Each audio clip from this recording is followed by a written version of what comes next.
It is the issue that, despite the best efforts of some, simply will not fade away, because the organizers say they will do it again, soon, in some other city in America. The American Freedom Defense Initiative plans on repeating their Draw an Offensive Cartoon of Muhammad competition, and they will stand on it, being their right under the Constitution and the First Amendment. It is their belief they're doing nothing wrong and merely answering back Muslim extremists. Other side, people will say they are inciting violence. They'll do it again, and they'll incite violence again. They have self-interests at the core of what they do. And to compare their actions to that of Dr. Martin Luther King Jr., as some have done, are at best scandalous. Let's get the sides equal time. First, he is an investigative journalist for the website World News Daily. Let's welcome John Griffing.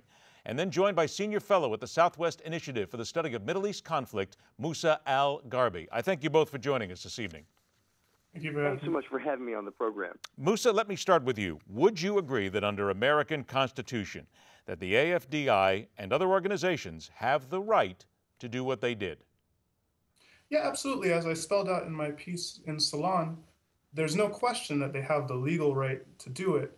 That doesn't necessarily make it ethical to do it. There's a notion that with freedom comes responsibility. And so, sure, we have freedoms, but we're expected to use them in a way that's responsible. And so I would say that, sure, legal right, yes. Ethical, no. Effective at her stated goal, certainly not. So that's my primary grievance with Pamela Geller and her. And John, on the other side of things, the mayor of Garland, Texas, even after this was over, said her actions, meaning Pamela Geller, put my police officers, my citizens, and others at risk. Her program invited an incendiary reaction. So should there not be a responsibility to be responsible for what you say, even under the First Amendment? Well, talking about responsibility, in a free society, instead of when we're offended about something, we don't blow up buildings. We don't turn over cars. John, please don't let me interrupt too much. But John, please, I understand what you're saying, but let's keep this on target, because Robert Sterling tried to do the same thing with me in an interview last week. So if you would, please, Robert Spencer, I should say, let's stay on target and on question, please. Well, sir, I feel I am. I'm saying, to your point, I feel like we're missing the bigger picture here, which is that those on the other side who say Pamela Geller's being incendiary are refusing to acknowledge people who have actually committed real incendiary acts, actually destroyed public property, and including these two men who attempted to kill all these innocent people, and because of free speech, because of expression. So in a free society in Denmark, in the United States, in the West in general, we tend to get on Oprah, or we write an editorial, or we do something that is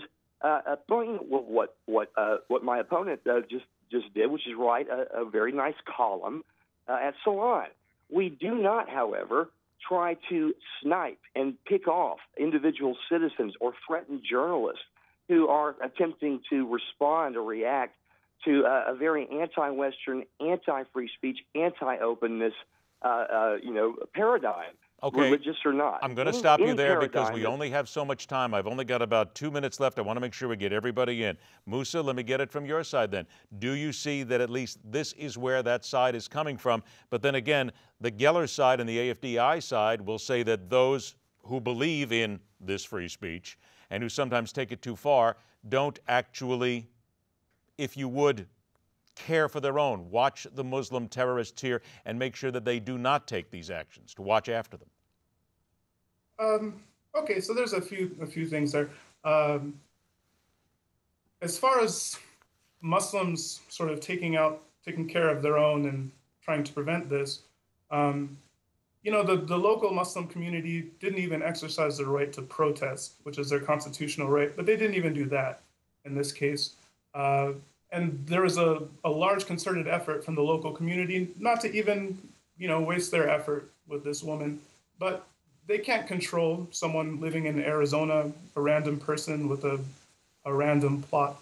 But you will see what we're talking about from the AFDI side and others who will say that the Muslim communities, you will at least see what they're saying. They say the Muslim communities do not try and tamp this down themselves, do not try to make peace, if you will, and keep this from happening. That's their cause. Well, so one of the flaws in that logic is the assumption that the sort of people who are going to go carry out something like this against Pamela Geller are plugged into the local Muslim community. A lot of times the people who sympathize with ISIS aren't going to go to your local mosque and be part of the normal relationship with the community because they see the Muslims in their community as being compromised or, so there's not a lot that the community can necessarily do. Okay, I'm going to have to stop you there. And to John Griffing now, 20 seconds, your response, and then we have to finish.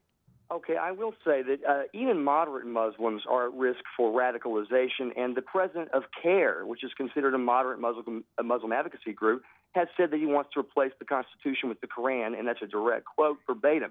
So I do not accept that many Americans are really kind of suspicious of claims to moderate Muslims who simply just want to get along and hold hands and sing kumbaya.